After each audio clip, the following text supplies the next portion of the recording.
Good morning. It's Sunday, and I was actually up early, and it was nice out. So it's supposed to rain again today. It actually was nice yesterday, but I had to do truck, and I didn't get done till like 2:30, and I was exhausted after that. So, this morning it was supposed to rain. It was supposed to be cloudy, but it was supposed to be nice for a little bit. So I went to Joy's, grabbed one of the e-bikes that I'm reviewing and did that. And I'll edit that later tonight and hopefully get that done. And yeah, so I thought it's only like, what time is it? It's 12:39 and I am in front of the gym. So after I do this video, I'm gonna go in the gym. So I thought that there's going to be another video. It's going to be another part, but I thought I would talk about what I lost or what I gave up, to do van life.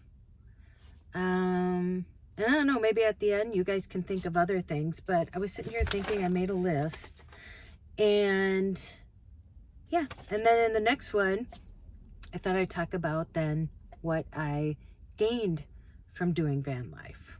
So let's start. And these are in no like particular order. I was just sitting here thinking about different things. So first of all, my home, which is, I guess number one, because that I think is the scariest part. You buy a van, and I was working on Charlene. I had Charlene for like a year or so, maybe more, before I actually moved it into her and left.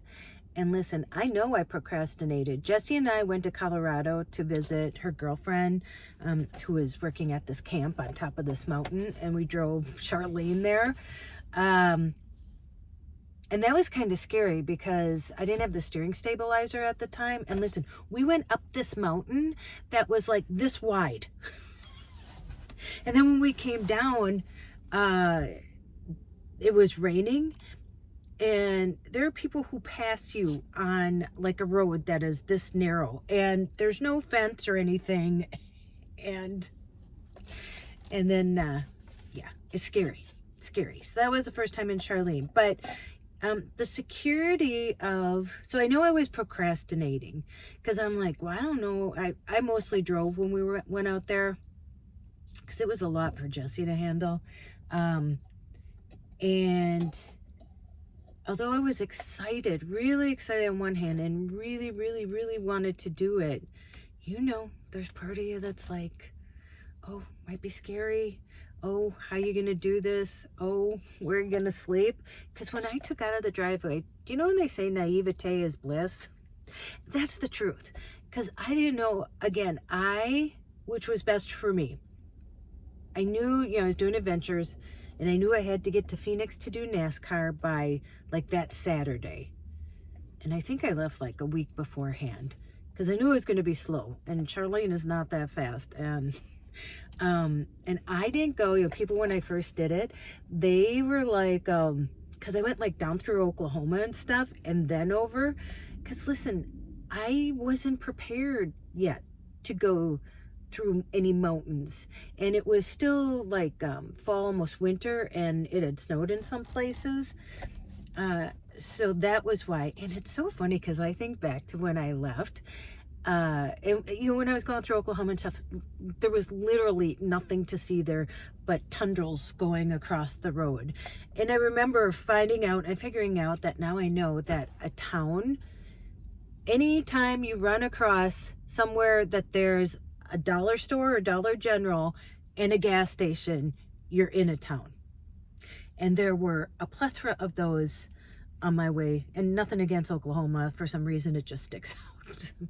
that drive, the way I went, was just out in the backwoods, because not in the backwoods, I don't think there were woods there, but anyway, I think too that I put in the GPS that I wanted to go the back roads, because again, I wasn't ready to really prepared for, I didn't know what I was getting myself into. And I'm driving a van, not just a car. And so anyway, so giving up my home, I think that security was the biggest challenge. But once I started selling stuff, something flipped. And it was like, I think, when I got rid of like half my stuff, then it was like, okay, let's just get rid of all of it. You know what I mean? There was something that at some point where it was just like, okay, I'm ready for this. I'm excited now and I'm ready. And I was even excited for the unknown. I wasn't so scared anymore. It was a scared excitement. You know what I mean? Not knowing was half the excitement of it. And so I think for most people that would be it, the unknown and giving up that security. And so I have security next on here, which, your home's your security, and not just security of like having a home base, a stable place to live in and come home to and have your space, but the security of not knowing what might happen, who I might run into when I was traveling. And I think that and I think who knows, but I think mostly for women, and that's what I hear when they write me, that's what they're afraid of. They're afraid of somebody breaking in their van, or just the scary things. When we say we choose the bear, I said, I have a security system on my van on Charlene, and that was one of the first things I got. It's a Viper security from Best Buy. But I always said I wasn't afraid when I knew I was going to get on the road that a woman's going to break into my van. And that may be generalizing, but it's just totally the truth, And, but, I also carried a horn, bear spray, pepper spray, something else. And, and what I found was the total opposite. Everyone was so kind and just helpful. And, when they found out what I was doing, they were interested and intrigued and wanted to hear the story. So I think when you sit inside and you see like on the news or you read the paper and, we get news like this now, that everything seems scary about there because that's what takes precedent on the news or in the paper. That's what we hear about, all that stuff. But there's still a lot of really kind people out there. And I think that's more the norm. Well, I don't know, but let's just say it's more the norm. But the people I ran into were the nicest people ever. So just put it that way. So my home security, my job, like a stable job, unless you work remote, and I do some things remote now, but I was working at Walgreens and doing makeup and all that stuff. And so when I got in the van, that's what I gave up. Like I couldn't do makeup here. And that's what I love to do. And that's where I make most of my money. But I worked at Walgreens. I had a stable job. I was a pharmacy tech, and I was, doing all that, which actually I just re-upped my pharmacy tech license. And that costs $250 to re-up. They'll reimburse me, but I just thought that was a lot of money. They'll take it anywhere they can get it. But anyway, so my job, having a stable job, and I do a bunch of different jobs, but having a brick and mortar job that I was going to, or even the ability to do like makeup, to work on shoots, I just wasn't close or available to do them because I was in the van traveling. Let's see. Family and friends being close. That's a big one. If you're really close to your family,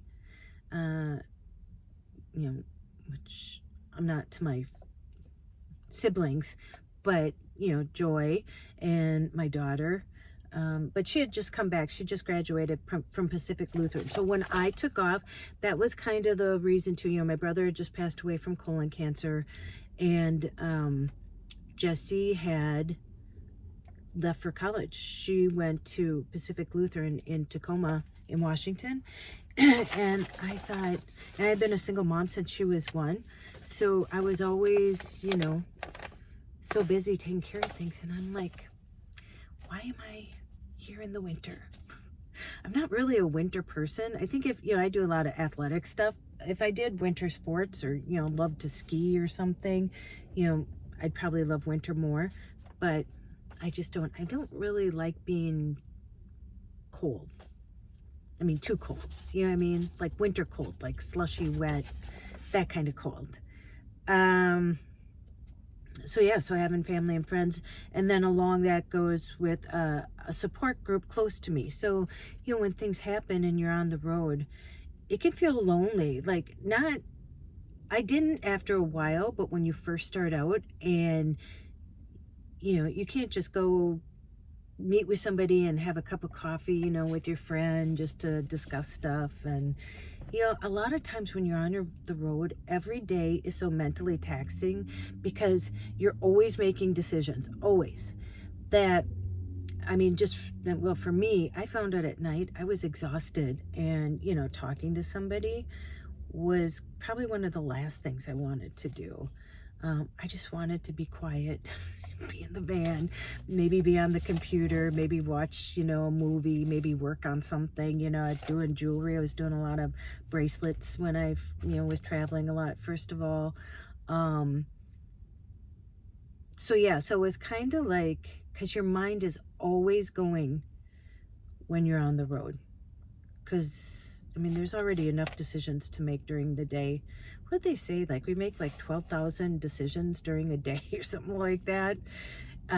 Triple or quadruple that when you're in a van or car, whatever you're in, RV, traveling cross country. So yeah, so you just aren't close to your family and friends. You can't just stop by or, you know, meet up with them. Support group, you know, like again, you know, you can talk on the phone, but it's another thing to be able to just meet up with someone. Most of my possessions, so that goes back to my home, you know, you accumulate all this stuff. And I went through my garage because, you know, how you drag stuff with you from move to move to move. And, you know, this is stuff that you haven't even, you know, I'd open boxes and be like, what the heck do I still have this for? Why did I bring this on the last 4 moves with me? What is it still doing here? And so it made me like weed through all that and just get rid of it. And again, like I said, it's interesting because in the beginning it was like, oh, I don't know if I can get rid of that. And then by the end, I'm like, yeah, I don't need it. Nope, don't need it. Haven't used it. Don't care. If I need another one, I'll buy it. You know, I just started like really giving stuff away. If I couldn't sell it, it was just like, okay, take it then, just go. So, but that's what I gave up. And, you know, in this I say lost/given up, you know, because you lose, you know, the ability to be close to your family. But it's also a choice. So you also gave it up yourself. Does that make sense? Familiar surroundings. And that's a big one. If you are someone who loves to, and I used to hate to drive. And I know that's laughable now because what's funny, I said this before, is that I love not knowing where I am when I'm driving cross country. I don't get scared anymore. You know what's funny? I'm more scared here to drive to like Minneapolis and be somewhere like that I don't know. And I don't mean scared. I had to drive down there when we met with the lawyer, and I haven't been to Minneapolis in years. And there's construction and they're all one ways, and I had to drive around the same block like 5 times. And it was stressful. But I don't find it stressful when I'm traveling cross country. It's interesting. But just that, you know, your familiar surroundings where you don't even think sometimes when you're driving because you already know that route. If you ever driven to work and you can't remember driving there because you're just like on autopilot, you know exactly where you're going, so your mind's somewhere else. When you're driving cross country and you're in unfamiliar territory, you are always kind of on high alert. And, you know, depending on the weather too. I don't know if you saw my video about driving home and there were like 35-mile-an-hour winds. Yeah, that aged me by about 15 years. So yeah, not familiar surroundings and dealing with weather like that, it's a lot. So that's what you give up: familiar surroundings. A normal routine. Wow, that's a big one. Because, you know, if when you're home, you have a home. You have a home. You have your, you know where things are, and you have a closet you go to and can stand in front of it and pick different things out. Or you can, just take a shower and drop everything somewhere and, go take a shower and worry about picking the stuff up later. Oh, no, not in a 19-foot van. So just having that base to have that normal routine. You know what I mean? Like most of the time people work 9 to 5s, even if you work at home. So you get up early and you sit in front of your computer, you go to work, you drive to work, and you do that. Maybe after that you go to the gym or you meet your friends and, maybe go to grocery shopping at the same store that you always go to. And that's another thing. When you're traveling cross country, a lot of times there are different stores that you don't have where you live.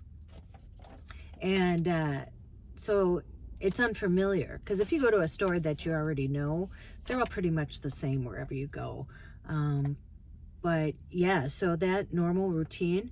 And I just thought about it too, talking about having a house and just first of all, a shower and a bathroom. Like I said, my one non-negotiable was having a bathroom in Charlene. So I had that, but I didn't shower in Charlene. And, just being able to just take a shower, coming in and just dropping things and worrying about it later, it doesn't really happen in a 19-foot van. And you have to schedule your showers, or when I'm on the road, paying for a shower, they know cost $18 at Love's and Pilot. So paying $18 for a shower is a lot for a 15-minute shower. Regular income, so that goes with the jobs. You have a normal job, you work at a brick and mortar, part of your routine, you're paid every 2 weeks, whatever it is. When you go on the road, unless you do work remote and you have your regular job, but it still can be a different routine because you are you're traveling all the time. So you have to figure out, when am I working and when am I driving? Because most of the time, I know for me, I want to drive during the day when it's sunlight. Okay, it's actually many hours later now, and it's raining. If you can't see, you can probably hear it. I forgot, I'd used my phone to film the bike review this morning, and so I needed to charge the battery. And then I just went into the gym and worked out and have just been running around. And so I figured I'd just tie this up here. I only have one left. So let's see, what was the last one? So I said regular income, and then a normal workout routine.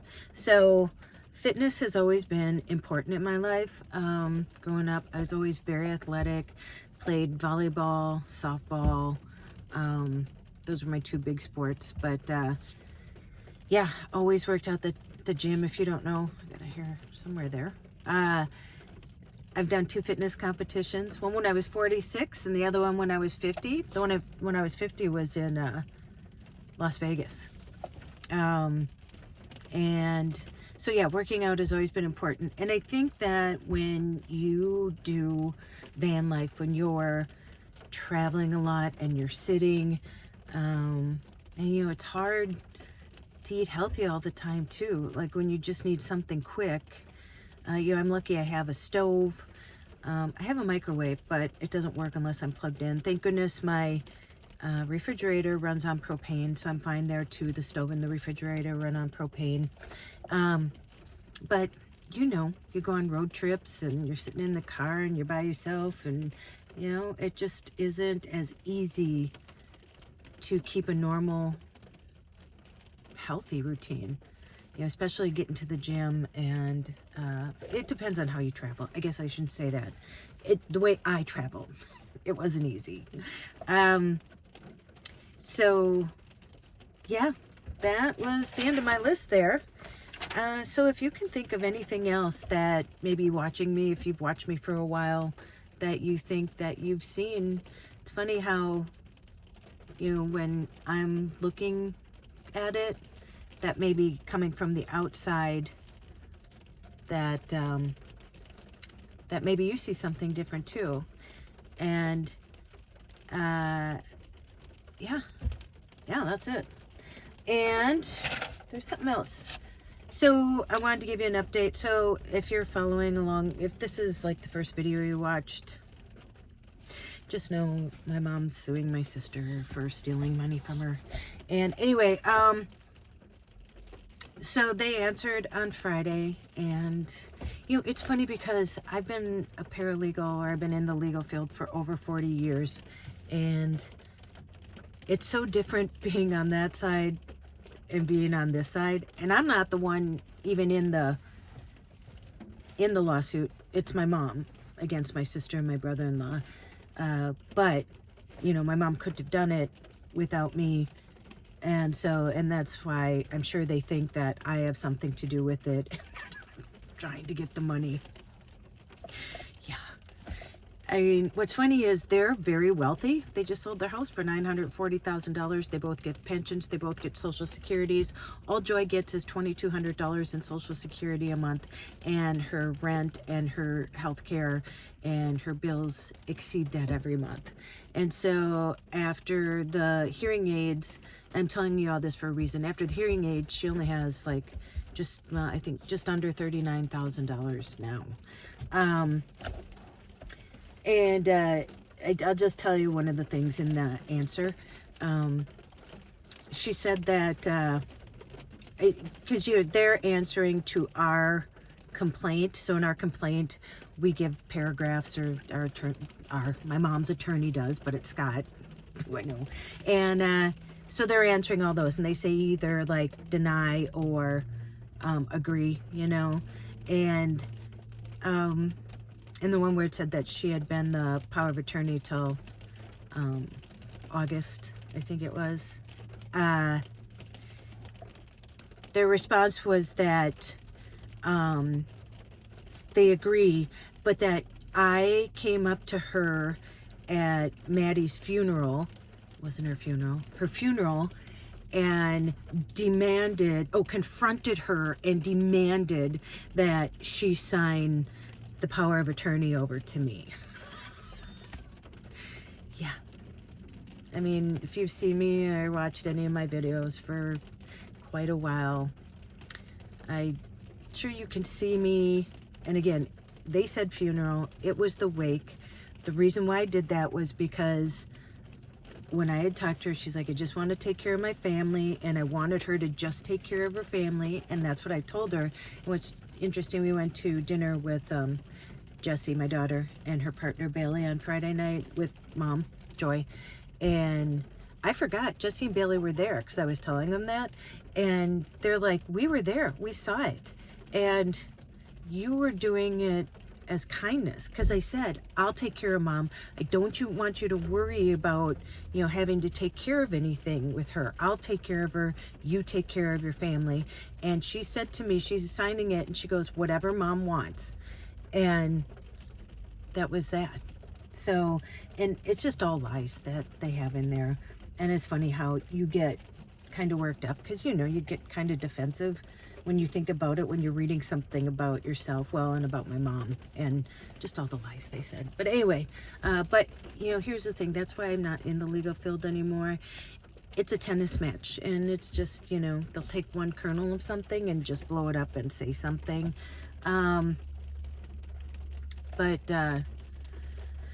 So then with their answer, then they send discovery. So discovering is where that they, you know, ask for certain proof of stuff and documents, and, you know, so then we go back and do that. And, you know, that's pretty much, I'll be doing that because my mom can't see, and so, you know, I'll be getting all that stuff, whatever they need. So that said, I started a GoFundMe. And this is totally, because here's what's happening. So the Scott, they're doing it, the law firm is doing it on contingency, but my mom's responsible for like any of the court costs, any of the depositions. And listen, that's, now I kind of laugh, because here's the thing. If we depose even 3 people that we know, it'll just prove exactly what it is, that they stole it and won't give it back to her, and it's hers. So, and my mom just doesn't have, you know, the money to afford, because she has to still pay for all of her stuff. So anyway, so I've never, I feel really uncomfortable, even though it's not for me, and that's why the only reason why I'll do this. And, you know, it's not, it's for my mom, but it's just for justice. Do you know what I mean? To do the right thing. I am sure my dad is rolling over, and I believe that, I can't believe, I'm sure how disappointed he must be. My dad was such a honest guy. And yeah, I've been on 3 mission trips before, and yeah, you have like verses or, you know, monos, I don't know if you know, that when you go, it's kind of your theme. And for one of ours, I think it was Dulac, Mississippi, or Dulac, Louisiana, sorry. I went to help with the hurricanes, the cleanup, and it was to those who have been given much, much is expected. And I mean, I believe that. And I don't even have a lot, but I have so much. Saying like the material stuff obviously doesn't mean a lot to me. Like I said, I have like 5 t-shirts, because you see me in the same ones, and I probably have 3 too many. Okay, 2 too many. I need 3. You know, and so it's laughable that I think that they're gonna kind of base it on that I'm the one kind of pushing this. So, but regardless, so I started a GoFundMe to cover those costs. I put it at $7,000, and I posted it on my Facebook, because I was just so like, we need to, you know, I just wanted, you know, anyway, that's how I felt on Friday. But I only had it up for a little bit on Facebook, like my main Facebook page. And then I took it down, because it just is really, it makes me feel ashamed, even though I didn't do anything. And listen, I want them to be found out. Like, this is true. They stole money from my mom, and now I can't get her in an assisted living home. It's her money, and they won't give it back, and they're rich, and it's disgusting. So anyway, but it's shameful being a family member. And, you know, I'm doing this kind of documentary thing on elder financial abuse, and that's why it doesn't get reported most of the time, because it is shameful. Who wants other people to know that your family's an ogre, you know? So, but I shouldn't feel any shame. And again, it's hard to ask for help, because I'd worked 20 jobs. You know, it's what my dad did. My dad had 6 kids, and my mom took care of all of us. And he worked. And Sandy, the one that did this, she's the oldest, and he had 2 jobs to support all of us. And when she wanted to go to college, he took a 3rd job, because he didn't keep any debt. And I followed in his footsteps, and he took a 3rd job to pay so she could go to college. And then she got pregnant right away and didn't finish. I mean, she finished later on her own, but So that's how nice my dad was to her, and this is what she does to him and my mom. Such a slap in the face. Anyway, so I put it at 7,000. I put it at 7,000, and here's the thing: anything that doesn't get spent, it's all just on legal fees. It's nothing else, just legal fees. And anything that doesn't get spent, like after, listen, a trial is a long, arduous process.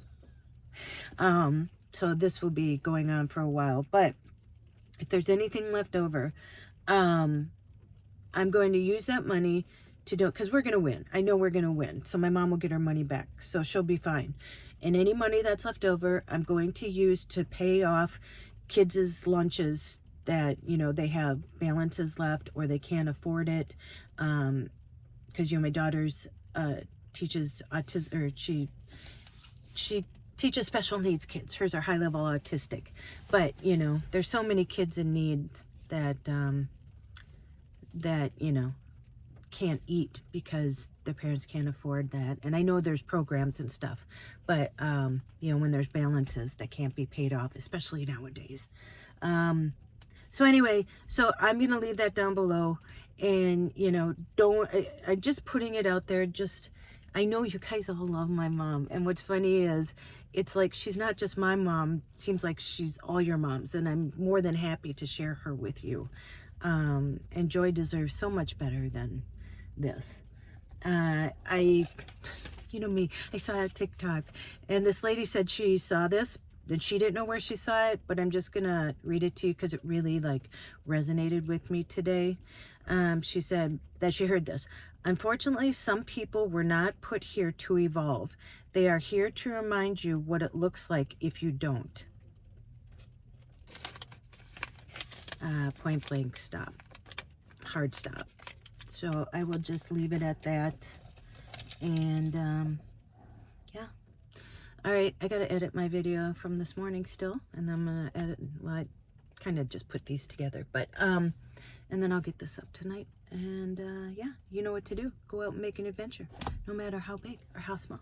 You have to sell everything and move into a van. I did that, and now I'm back to liking it again, now that it feels back like a home again after I emptied it all out for somebody else. But it was nice to kind of get a refresh, a restart, and clean stuff out. I have like a third of what I had in Charlene before I cleaned her out. So I've even minimalized from minimalizing. Go call someone you love, and as Joy says, tell them that you love them, and don't you dare forget your magic. Okay, I will see you in the next one.